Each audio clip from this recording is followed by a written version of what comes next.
तो आइए अब हम क्लास 10 का मैथ प्रश्नावली 1.1 से स्टार्ट करते हैं और एक एक क्वेश्चन को एक एक सवाल को अच्छे से हल करते हुए आगे बढ़ते हैं और एक एक सवाल को अच्छे से हम समझेंगे।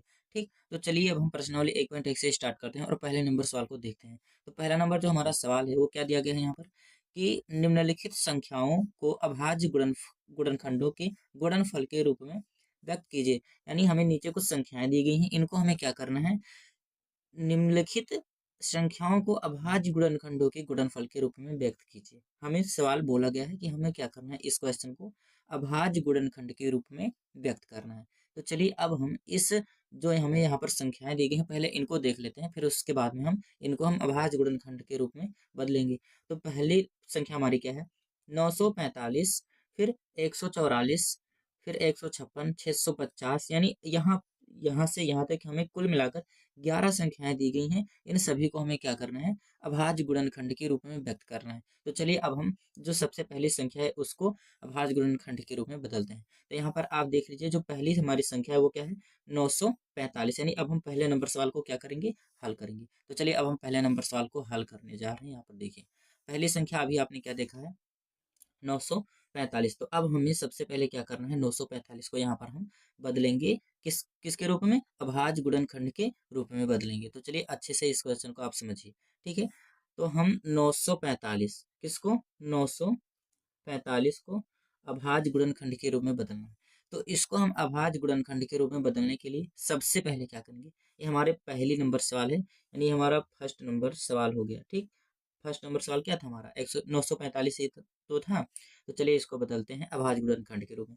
तो अब हमें सबसे पहले इस 945 को अभाज्य गुणनखंड के रूप में बदलने के लिए सबसे पहले क्या करना पड़ेगा, इसका एलसीएम लेंगे। क्या करेंगे, हम इसका लासा लेंगे, यानी लासा निकालेंगे। तो हमें इसका अभाज्य गुणनखंड क्या हो जाएगा, आसानी से मिल जाएगा। तो चलिए सबसे पहले हम क्या करते हैं, इसका अभाज्य गुणनखंड कर लेते हैं लासा के विधि से, यानी लासा की सहायता से। तो चलिए अब यहाँ पर इसको हल करेंगे। सबसे पहले हम लाइन बना दें। चलिए अब हम क्या करेंगे, इसका गुणनखंड करेंगे, यानी इसको हम काटेंगे अब आगे। तो सबसे पहले यहाँ पर क्या है, हमारी संख्या 945। तो अब 945 को हमें क्या करना है, काटना है, इसको विभाजित करना है।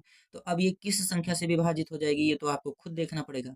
तो अब बताइए कि ये संख्या 2 से विभाजित होगी, नहीं होगी। अब यहाँ पर मैं आपको एक छोटा सा और एक बात बता दूं कि 2 से कौन सी संख्याएं विभाजित होती हैं, जिन संख्याओं के लास्ट में या फिर जीरो आ जाए, 0, 2, 4, 6, 8, जिन संख्याओं के लास्ट में ये इतने डिजिट आ जाते हैं ना, वो संख्याएं 2 से क्या हो जाएंगी, विभाजित हो जाएंगी। 2 से विभाजित हो जाएंगी, किस किस अंक से, 2 से। यानी जिन संख्याओं के लास्ट में 0, 2, 4, 6, 8 ये संख्याएं होंगी, वो संख्याएं 2 से हमेशा क्या हो जाती हैं, विभाजित हो जाती हैं।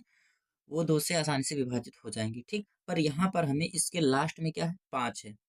अब ये 5 जो है ये विषम संख्या है, तो इसको 2 से हम विभाजित नहीं कर पाएंगे। तो चलिए अब इसको हम किसी दूसरी संख्या से विभाजित करेंगे।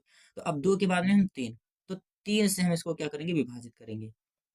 तो हम इसको क्या करेंगे, सबसे पहले 3 से विभाजित करेंगे। तो 3 से विभाजित करना है, तो 3 को यहाँ पर सबसे पहले लिखेंगे। अब देखिए 3 से विभाजित करना है, तो अब 3 से विभाजित करने पर इसको कितना आएगा, ये आपको यदि नहीं पता है तो आप इस 945 को इस 3 से क्या कर दीजिए, भाग कर दीजिए।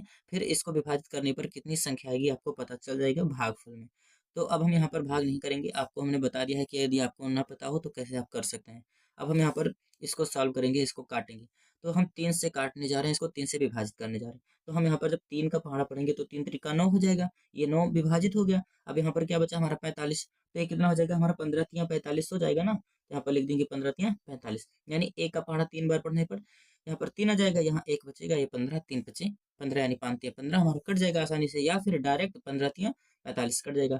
तो अब हमारा ये जो 945 था ये 315 से विभाजित हो चुका है। ठीक, अब चलिए 315 को हम किससे काट सकते हैं, इसके लास्ट में भी ये सारी संख्याएं नहीं है तो 2 से विभाजित नहीं होगा। तो फिर 2 के बाद में हम 3 से भी इससे विभाजित करेंगे, इसको भी हम क्या करेंगे, 3 से ही विभाजित कर देंगे। तो चलिए इसको 3 से विभाजित करते हैं।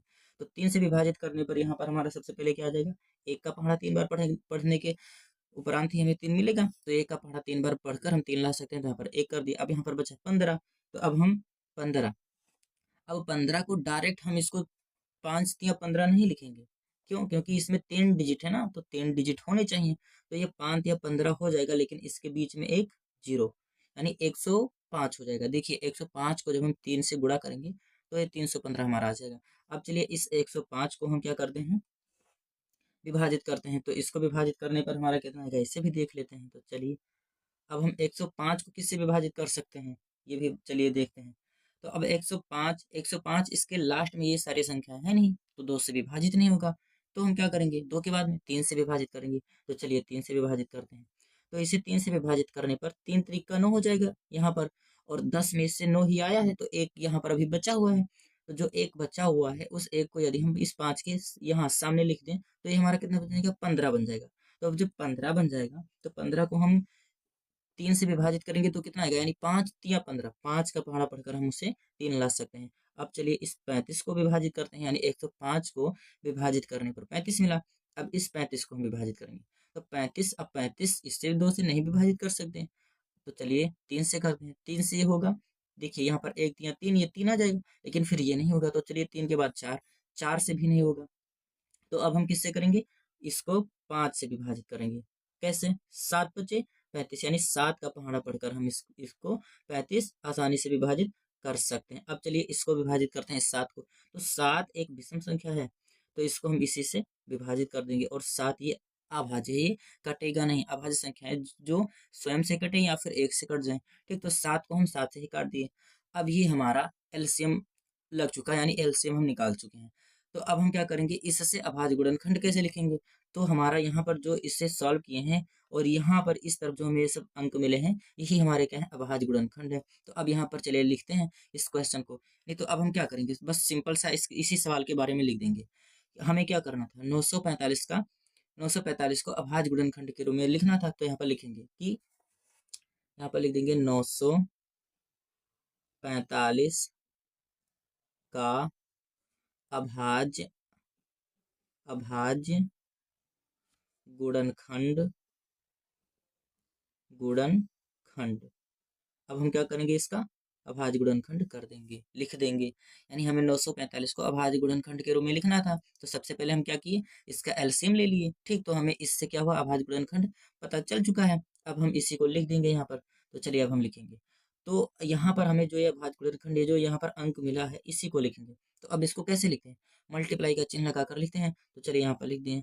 चलिए हम यहाँ पर नीचे लिखते हैं, यहाँ पर नहीं लिखेंगे, यहाँ पर लिख रहे हैं। ठीक है, ताकि अच्छे से आपको समझ में आए। यहाँ पर साफ साफ लिखा रहे, ठीक है।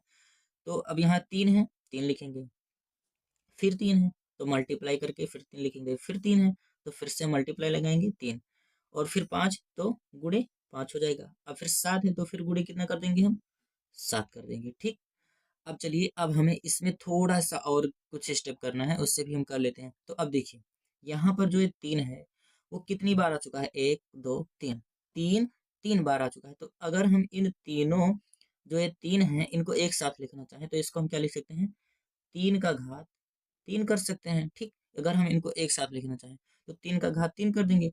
अब इसमें बाकी बचा का क्या बचा है हमारा, देखिए यहाँ पर इस 3 को, इतने को हम इकट्ठा करके लिख दिए, क्या, 3 का घात 3। अब इसमें जो बचे हैं उनको लिखेंगे। तो बचा क्या हमारा, मल्टीप्लाई यानी गुणे 5 बच गया, और फिर क्या बचा, गुणे 7 बच गया। अब हमने जो 945 का अभाज्य गुणनखंड लिखा वो हमारा क्या हो जाएगा, 3 का घात 3 गुणे 5 गुणे 7। ठीक, यही हमारा क्या हो जाएगा, यही हमारा आंसर हो जाएगा। ठीक, आपको ये सब बनाना नहीं है, हमने आपको समझाने के लिए ये सब इस तरीके से बना के बताया। ठीक, आपको बस इसी तरीके से अंक लिख देना है। फिर उसके बाद में क्या करना है, यहाँ पर हमने जो ये 3 बार थे ना, इनको एक इकट्ठा करके लिख दिया है। ठीक, और आप इसको इस तरीके से बराबर यहाँ पर चिन्ह लगाकर तभी आप लिखेंगे, ताकि आपका आंसर अलग रहे। ठीक है, अब यही हमारा क्या हो जाएगा, आंसर हो जाएगा। उसके बाद में अब यहाँ पर आगे क्या करना है, यहाँ पर ये जो इतने सवाल थे ना, इसका हमने भाज्य गुणनखंड लिख लिया है।